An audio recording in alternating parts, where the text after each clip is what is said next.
Lo pasamos a otro tema. Hoy, 6 de noviembre, es el Día de Parques Nacionales Argentinos.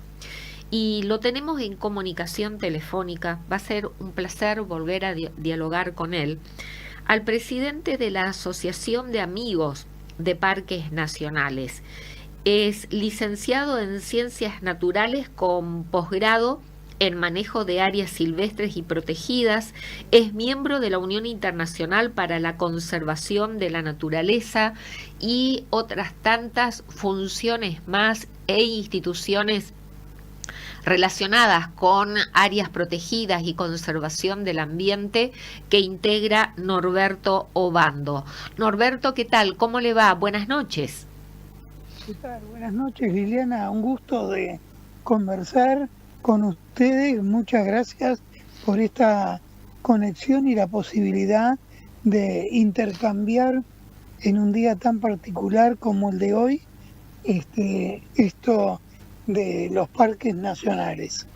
¿Cuántos años trabajando en parques nacionales, Norberto? Bueno, desde 1968, ¿Hasta? en funciones tanto aquí en Argentina como en otros países. ¿Y hasta qué año? Bueno, ya hace, eh, ahí trabajé 20 años y después, bueno, estuve trabajando en parques nacionales de Sudáfrica y de otros países de Latinoamérica, como Chile, contratado por la FAO, y bueno, y así fui caminando el mundo de las áreas protegidas naturales. Una enorme trayectoria, experiencia y conocimientos, ¿no? Además de su formación académica, el trabajar en territorio. Y infórmenos, por favor, antes de entrar de lleno al tema, Sí. ¿cómo surgió la iniciativa de crear la Asociación de Amigos de Parques Nacionales? ¿Hace cuánto tiempo que se creó? Bueno, es realmente una de las asociaciones más antiguas que hay en el país. Se creó en San Carlos de Bariloche en el año 1943. Sucedía que en el 1934 se creaba el Parque Nacional Nahuel Huapi, pero la gente del lugar eh, no se encontraba, digamos, muy a gusto y compenetrado por todo lo que significaba tener un área protegida en esa localidad.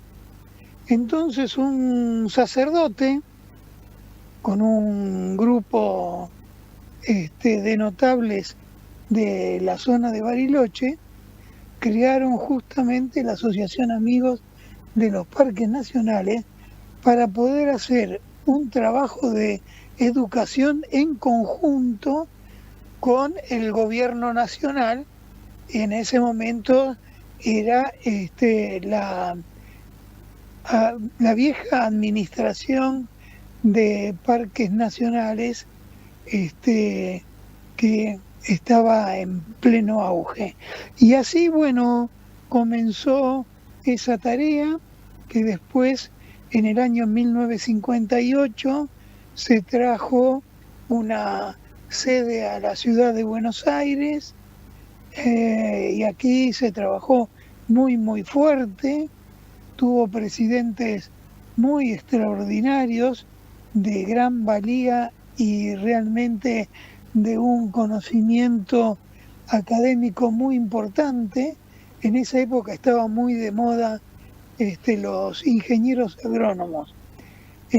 Así que bueno, todo un grupo, y se hicieron cosas muy interesantes como el primer Congreso de Parques Nacionales Latinoamericanos, que lo hizo justamente la Asociación de Parques Nacionales, y bueno, y muchas otras tareas que no creo que en este pequeño espacio hagamos mención a toda una carrera de tantos años. ¿Y hace cuánto tiempo que usted preside la Asociación Amigos de Parques Nacionales? Bueno, tuve la suerte de que me votan y me vuelven a votar para darme esta responsabilidad, y ya hace cerca de 15 años que estoy al frente de la institución, trabajando, digamos, de una manera mucho más activa, en el sentido de que aquellos viejas ideas de las áreas protegidas, que eran solo bellezas escénicas y donde, bueno, cuanto menos gente hay, mucho mejor se conserva, fue cambiando con el tiempo, se fue modernizando, y esto tiene un carácter muy, muy diferente, pero en algunos casos, como hemos visto ahora con este nuevo gobierno, ya estamos un lado bastante pasado de rosca, como diría la gente, en cuanto a la función que cumplen las áreas protegidas hoy a nivel mundial. Norberto, ¿y por qué hoy, 6 de noviembre, es el Día de Parques Nacionales Argentinos? ¿Por qué esta fecha? Bueno, sí, sí, justamente el 6 de noviembre del año 1903, aquel perito Moreno, don Pascasio Moreno, le había pagado el gobierno por el trabajo que había hecho en relación a la divisoria de agua, y ir poniendo para nuestro país lo mejor en cuanto a tener un límite bien estructurado entre Argentina y Chile. Le pagaba con tierras, no le daba moneda cash, sino con tierras. Y bueno, justamente ese día, 6 de noviembre de 1903, él hace una donación de 7.500 hectáreas en la zona del Bles, donándola justamente con ese fin de poder proyectar a futuro un área natural para la conservación y el goce de las presentes y futuras generaciones, dice su carta original. Lo que pasa es que Moreno tenía mucha relación con gente de los Estados Unidos, y ya se había creado el Parque Nacional Yellowstone y también el Parque Nacional Banff en Canadá. Entonces él copia esta idea de reservar, y sobre todo cuando, después de descubrir toda la zona andino-patagónica, entrando por el río Limay al lago nacional Nahuel Huapi, ahí justamente fue cuando se le desprendió esa chispa tan interesante e importante para la nación, para poder conservar, y así nace lo que después es la administración de parques nacionales, que se hace justamente en el año 1934, y a partir de ahí, bueno, se crea justamente el Parque Nacional Nahuel Huapi y el Parque Nacional Iguazú. En una fecha, el Parque Nacional Nahuel Huapi tomando parte de aquella vieja área donada por Moreno, que le llamó Parque Nacional del Sur, que era mucho más grande que el actual Parque Nacional Nahuel Huapi.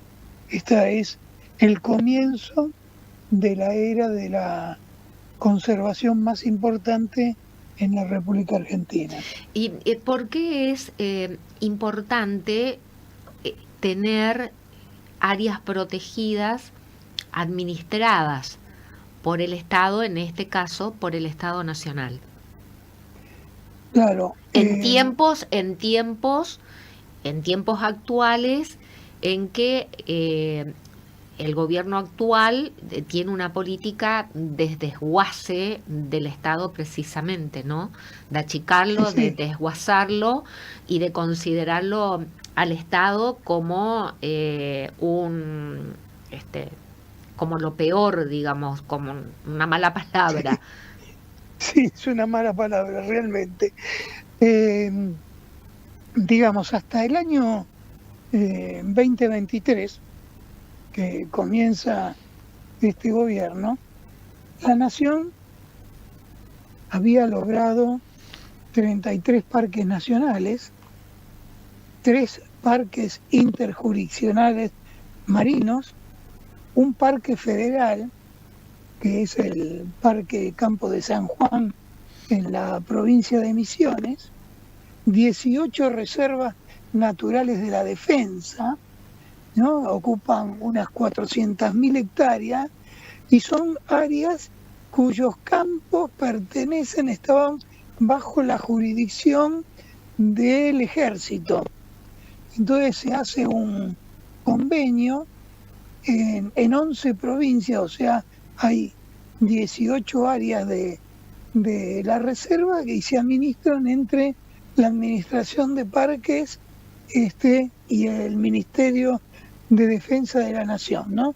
En Corrientes ustedes tienen el campo General Ábalos, ahí cerca de Monte Casero, que tienen una fracción bastante importante, un predio como de 47.000 hectáreas, que se conservan, digamos, algo importante que es parte de la ecorregión del Espinal, el distrito de Ñandubay, ahí en Corrientes.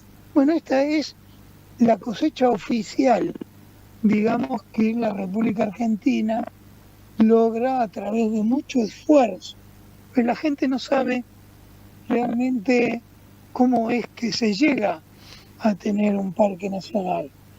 Y por eso hablamos muchas veces de la problemática de los políticos y la política que se sigue en muchos lados. Rápidamente relatamos cómo es que se logra esto. Digamos, se propone un área porque se hace un estudio interdisciplinario entre biólogos, ingenieros agrónomos, geólogos y todas las especialidades que caben de acuerdo al área. Se hace un reporte oficial y entonces a través hoy tenemos más que la cartografía del Instituto Geográfico Nacional, tenemos por suerte imágenes satelitales de alta resolución, por los cuales uno puede ya ver rápidamente, hacer un estudio más profundo del área y también poder ir trazando lo que serían los límites definitivos a futuro. Con todo ese trabajo y ese estudio, digamos, los responsables de administrar parques nacionales, se hace una reunión con el gobierno de la provincia donde se le hace una propuesta. Esta propuesta normalmente es que para crear un parque nacional, la provincia tiene que donar a través de una ley las tierras a la nación. Y acá viene el nudo gordiano de todas las historias. Casi ningún político quiere, por un problema que la gente lo va a tomar a mal o de repente va a decir cómo este gobernador quiere regalar las tierras, ¿no? Digamos, es una interpretación muy vaga, muy superficial. Pero hay quienes piensan de esa manera, es cierto. Sí, yo te diría, Liliana, que la mayoría, inclusive a veces conversando con gente que uno cree capaz, es justamente esta es la idea, ¿no? Te van a robar. En realidad, el que está ganando es la provincia. ¿Por qué? Porque la inversión la va a hacer la nación, va a administrar ese lugar donde, por supuesto, a través de una ley que se tiene que aprobar en la Cámara, En la en ambas legislatura cámaras local, claro. del Congreso, se crea el parque de acuerdo a toda la proyección que antes más o menos relaté, siempre y cuando esté la ley de la provincia a favor de que se cree el parque, Claro, ¿no? primero debe aprobarse la jurisdicción local, es decir, en la provincia respectiva debe aprobarse la ley para luego sí trasladar allí a la jurisdicción nacional y que se dicte la ley en el ámbito del Congreso de la Nación. Exactamente. Una vez que lo aprueban las dos cámaras, bueno, sale por ley, apoyada por la ley general de parques nacionales, que es la 22351, y bueno, se toma posesión. Claro, ¿quiénes actúan a partir de ese momento dentro del parque? Todo lo que es federal, Policía Federal, la Gendarmería o la Prefectura, ¿no es cierto? No puede actuar la Policía de la provincia, actúa el juez federal, digamos, de acuerdo a lo que suceda. Pero ¿a dónde está lo más interesante de todo esto? Claro, la importancia de tener áreas protegidas. Sí, sobre todo de la mayor categoría, que es un parque nacional, según la Unión Internacional de Conservación de la Naturaleza, a la cual también pertenezco. Es el único organismo no gubernamental, pero sí mundial, porque es consejero de Naciones Unidas y de la UNESCO, en clasificar el área. Digamos, se clasifica dentro de 6 categorías diferentes. La número 1 es la mayor categoría, Parque Nacional, después viene la Reserva Nacional y así sucesivamente. Bueno, ¿y por qué Norberto? Y le pido una respuesta concreta, Sí. porque nos están esperando ya otros entrevistados aquí en estudio. Sí. ¿Por qué la importancia de tener áreas protegidas? Claro, en el momento que vos ya tenés el área, entonces... ¿Para qué sirven? El área, ¿Para qué sirven? Claro, el área tiene muchas consecuencias importantes para la región y sobre todo para las comunidades locales, digamos, en cuanto a la parte económica, el desarrollo que se hace en el turismo, en cuanto a la conservación de especies muchas veces endémicas u otras como tienen ustedes ahí en la provincia, que hay que volver a reintroducirla. Y sobre todo por el tema también actualizado del cambio climático. Entonces, al poder conservar toda una dinámica de flora y fauna, o sea, todo ese gran ecosistema dentro de un área, el gobierno de la provincia y las comunidades alrededor locales, como las intendencias, se favorecen económicamente muy rápido y muy bien. La provincia no tiene que aportar ningún tipo de dinero si no quiere, en absoluto, y entonces la Administración de Parques Nacionales se ve obligada realmente a ampliar el presupuesto nacional para seguir manteniéndolo, tener el cuidado a través de guardaparques y por otro lado empezar a hacer convenios internacionales para hacer estudios, traer posibilidades de ampliaciones en cuanto a tareas de conservación y etcétera, etcétera, etcétera. Todo esto pasa a un régimen mundial ¿Y qué hace el turismo? Si es parque nacional y sobre todo si llega a ser un patrimonio mundial de la naturaleza, hay que irlo a visitar. Y ahí empieza a crecer el turismo y a crecer la región y por lo tanto los beneficios económicos que le entran a la provincia. Siempre y cuando tengamos una política nacional en este sentido. Sí, siempre y cuando el político nacional o local entienda o quiera entender o le quiere saber realmente cuál puede ser la proyección de forma mediana, inmediata o a futuro de un área. Entonces se pueden hacer charlas, conversar con los vecinos, con las comunidades y todo lo que se puede desarrollar alrededor de esto. Solamente hay que enterarse. Ahora, si uno es muy nulo y realmente es no, porque si no a mí no me votan, y eso quiere decir que vos lo único que estás pensando es en cobrar un sueldo, porque la tierra no te va a llevar, la tierra se empieza a degradar por otros motivos, y bueno, llega un momento que no sirve para la conservación y se pierde el recurso.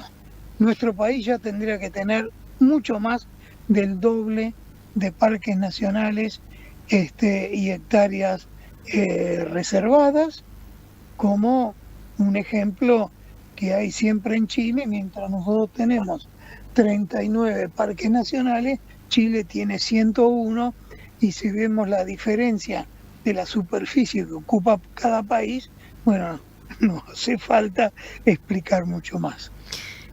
Norberto Obando, es un placer siempre dialogar con usted, escucharlo, realmente los conocimientos que tiene, y esto es producto, como ya lo dije, de su formación académica, de sus estudios, pero también de toda una vida dedicada a áreas protegidas y trabajando en territorio. Le agradezco esta comunicación y el compromiso de volver a comunicarnos con usted para seguir hablando. Es un tema amplísimo. Para seguir hablando puntualmente, ¿no? De todo este universo que tiene que ver con áreas protegidas. Muchísimas gracias. Con gusto, Liliana. Tengo la suerte de haber creado 2 parques nacionales en Argentina, haber ampliado otros, ampliar parques en Chile, en África del Sur y en Perú y demás, así que con gusto estoy a disposición de ustedes y de su audiencia, y podemos conversar con el placer que dan estos temas cuando se desarrollan, y sobre todo cuando llega a los chicos, a la gente, al estudiante, al profesor, al director de la escuela y, por supuesto, a la parte política. Muchísimas gracias, Norberto. Que tenga usted buenas Liliana, noches. Gran abrazo. Igualmente. Muchas gracias. Gracias. Buenas noches. Norberto Obando, presidente de la Asociación de Amigos de Parques Nacionales, una institución que ya tiene 82 años. Toda una vida dedicada, Norberto Obando, a las áreas protegidas.